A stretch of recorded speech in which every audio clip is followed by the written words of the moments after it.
Kejadian pasal 38. Yehuda dan Tamar. Pada waktu itu, Yehuda meninggalkan saudara-saudaranya dan menumpang pada seorang adulam yang namanya Hira. Di situ Yehuda melihat anak perempuan seorang Kanaan. Nama orang itu ialah Shua. Lalu Yehuda kawin dengan perempuan itu dan menghampirinya. Perempuan itu mengandung, lalu melahirkan seorang anak laki-laki dan menamai anak itu Sesudah itu perempuan itu mengandung lagi, lalu melahirkan seorang anak laki-laki dan menamai anak itu Onan. Kemudian perempuan itu melahirkan seorang anak laki-laki sekali lagi dan menamai anak itu Shelah. Yehuda sedang berada di Kezib ketika anak itu dilahirkan. Sesudah itu Yehuda mengambil bagi anak sulungnya, seorang istri yang bernama Tamar.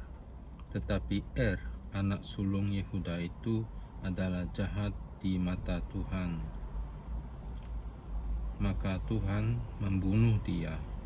Lalu berkatalah Yehuda kepada Onan, "Hampirilah istri kakakmu itu, kawinlah dengan dia sebagai ganti kakakmu, dan bangkitkanlah keturunan bagi kakakmu."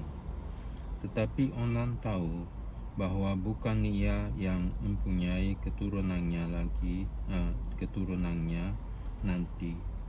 Sebab itu setiap kali ia menghampiri istri kakaknya itu, ia membiarkan maninya terbuang, supaya ia jangan memberi keturunan kepada kakaknya. Tetapi yang dilakukannya itu adalah jahat di mata Tuhan. Maka Tuhan membunuh dia juga. Lalu berkatalah Yehuda kepada Tamar, menantunya itu, "Tinggallah sebagai janda di rumah ayahmu sampai anakku Shelah itu besar." Sebab pikirnya, jangan-jangan ia mati seperti kedua kakaknya itu. Maka pergilah Tamar dan tinggal di rumah ayahnya. Setelah beberapa lama matilah anak Shua, istri Yehuda. Habis berkabung, pergilah Yehuda ke Timna kepada orang-orang yang menggunting bulu domba-dombanya bersama dengan Hira, sahabatnya, orang adulam itu. Ketika dikabarkan kepada Tamar, "Bapa mertuamu sedang di jalan ke Timna untuk menggunting bulu domba-dombanya," maka ditenggalkannya lah pakaian kejandaannya. Ia bertelekung dan berselubung, lalu pergi duduk di pintu masuk ke Enaim yang di jalan ke Timna, karena dilihatnya bahwa Shelah telah menjadi besar, dan dia tidak diberikan juga kepada Shelah itu untuk menjadi istrinya. Ketika Yehuda melihat dia, disangkanyalah dia seorang perempuan sundal, karena ia menutupi mukanya. Lalu berpalinglah Yehuda mendapatkan perempuan yang di pinggir jalan itu, serta berkata, "Marilah, aku mau menghampiri engkau." Sebab ia tidak tahu bahwa perempuan itu menantunya.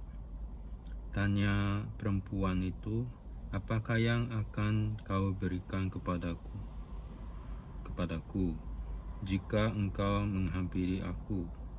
Jawabnya, "Aku akan mengirimkan kepadamu seekor anak kambing dari kambing dombaku." Kata perempuan itu, "Asal engkau memberikan tanggungannya sampai engkau mengirimkannya kepadaku." Tanyanya, Apakah tanggungan yang harus ku berikan kepadamu? Jawab perempuan itu, cap meteraimu serta kalungmu dan tongkat yang ada di tanganmu itu. Lalu diberikannya semuanya itu kepadanya. Maka ia menghampirinya. Perempuan itu mengandung daripadanya. Bangunlah perempuan itu,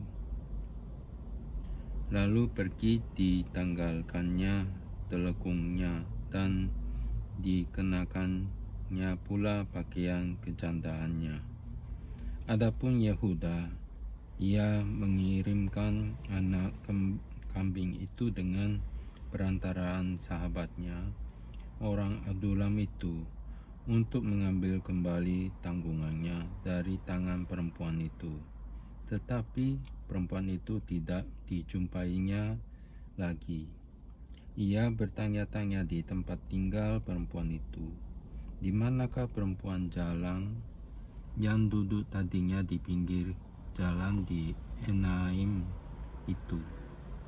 Jawab mereka, tidak ada di sini perempuan jalang. Kembalilah ia kepada Yehuda dan berkata, tidak ada kujumpai dia. Dan juga orang-orang di tempat itu berkata, tidak ada perempuan jalang di sini.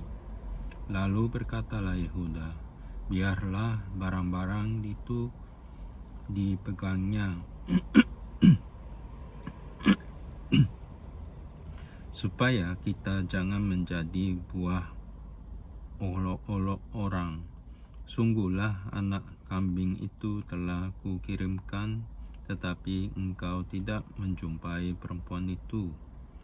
Sesudah kira-kira 3 bulan, dikabarkanlah kepada Yehuda, Tamar menantumu bersundal, bahkan telah mengandung dari persundalannya itu.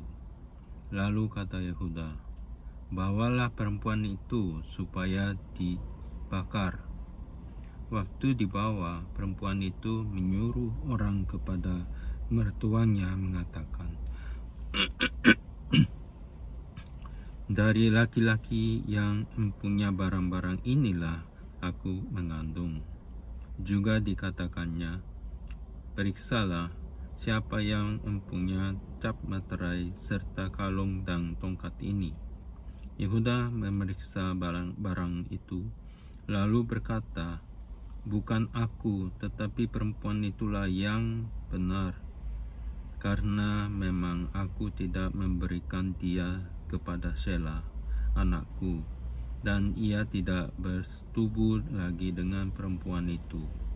Pada waktu perempuan itu hendak bersalin, nyatalah ada anak kembar dalam kandungannya. Dan ketika ia bersalin, seorang dari anak itu mengeluarkan tangannya, lalu dipegang oleh bidan, diikatnya dengan benang kirmizi, serta berkata, inilah yang lebih dahulu keluar. Ketika anak itu menarik tangannya kembali, keluarlah saudaranya laki-laki, dan bidan itu berkata, alangkah kuatnya engkau menembus keluar. Maka anak itu dinamai Peres. Sesudah itu keluarlah saudaranya laki-laki yang tangannya telah diberikat benang kirmizi itu. Lalu kepadanya diberi nama Serah.